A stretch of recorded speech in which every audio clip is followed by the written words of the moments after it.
It's possible to say you want a grand life, but then continue to play small.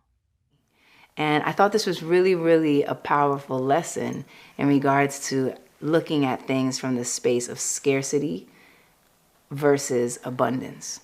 And that even that small mind shift in your mind, knowing that you are capable, that you are able, that you are deserving, that you are creative, that you do have it inside of you to create what you want to create, and for it to go well for you, and for you to be able to build a life around it, which so many of us feel like that'll never happen. I'll never be able to make my dreams come true. I'll never be able to become, your parents tell you, you'll never be a doctor, you'll never be a surgeon, you'll never be a successful lawyer. It's hard. So many times we think we can't do it. And so I love this moment where I realized that I could see how, because I'd come from that place and I looked at things sometimes from this fear that I would never have it again, or finances would not come my way, or if I did get something at one time, it would never come again, that I was blocking my blessings. In life, we don't get what we ask for. We get what we believe.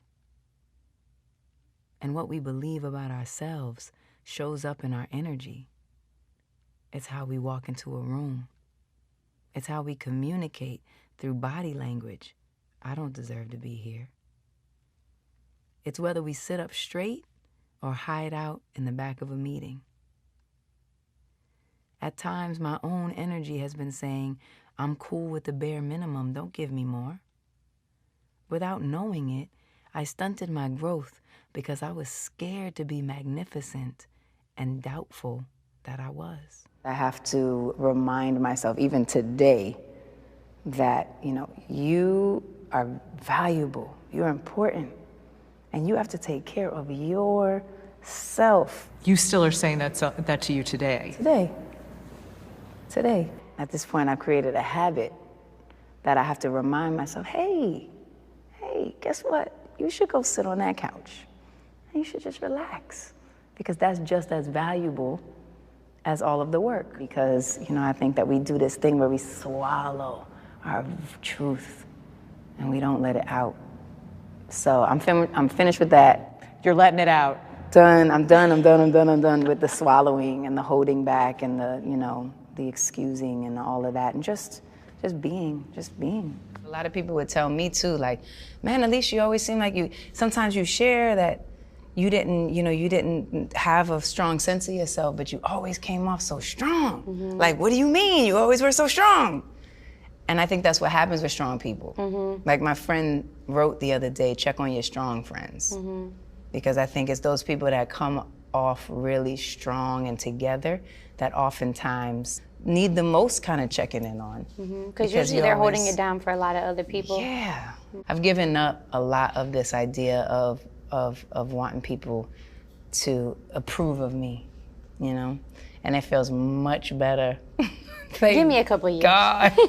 I feel very clear about my visions for what I want to create, mm-hmm. and how I want it to feel, mm-hmm. and how I want it to look, and what I want people to get from it. And so I actually feel a lot more confident than I ever did before, because I feel so good about mm-hmm.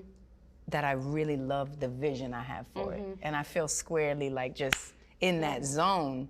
So I know however it goes and whatever the response is to it, I just feel like what I do and what you do is one of a kind. And I know it. And I know my shit is fresh. I was more nervous. I was more thinking that it was always about everybody else. But now I realize that you gotta take care of you first. And then you can come out and just take over every other dream you have and every other person you love. But you gotta love you first.